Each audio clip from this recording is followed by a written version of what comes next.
On September 1, 1953, William Scoville used a hand crank and a cheap drill saw to bore into a young man's skull, cutting away vital pieces of his brain and sucking them out through a metal tube.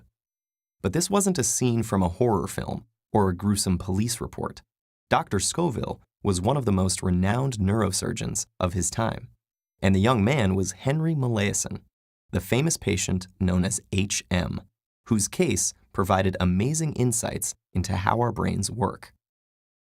As a boy, Henry had cracked his skull in an accident and soon began having seizures, blacking out, and losing control of bodily functions.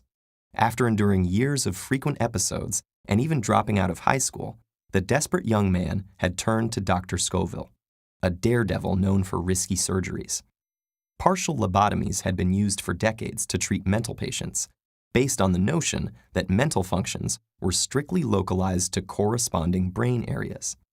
Having successfully used them to reduce seizures in psychotics, Scoville decided to remove HM's hippocampus, a part of the limbic system that was associated with emotion, but whose function was unknown. At first glance, the operation had succeeded. HM's seizures virtually disappeared, with no change in personality, and his IQ even improved. But there was one problem. His memory was shot. Besides losing most of his memories from the previous decade, HM was unable to form new ones, forgetting what day it was, repeating comments, and even eating multiple meals in a row. When Scoville informed another expert, Wilder Penfield, of the results, he sent a PhD student named Brenda Milner to study HM at his parents' home, where he now spent his days doing odd chores and watching classic movies for the first time, over and over. What she discovered through a series of tests and interviews didn't just contribute greatly to the study of memory. It redefined what memory even meant. One of Milner's findings shed light on the obvious fact that although HM couldn't form new memories, he still retained information long enough from moment to moment to finish a sentence or find the bathroom. When Milner gave him a random number, he managed to remember it for 15 minutes by repeating it to himself constantly. But only 5 minutes later, he forgot the test had even taken place. Neuroscientists had thought of memory as monolithic, all of it essentially the same, and stored throughout the brain.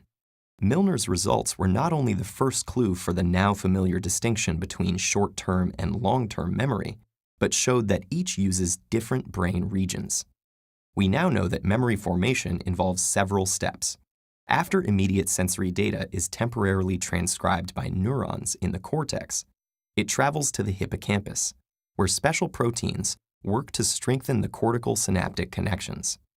If the experience was strong enough, or we recall it periodically in the first few days, the hippocampus then transfers the memory back to the cortex for permanent storage.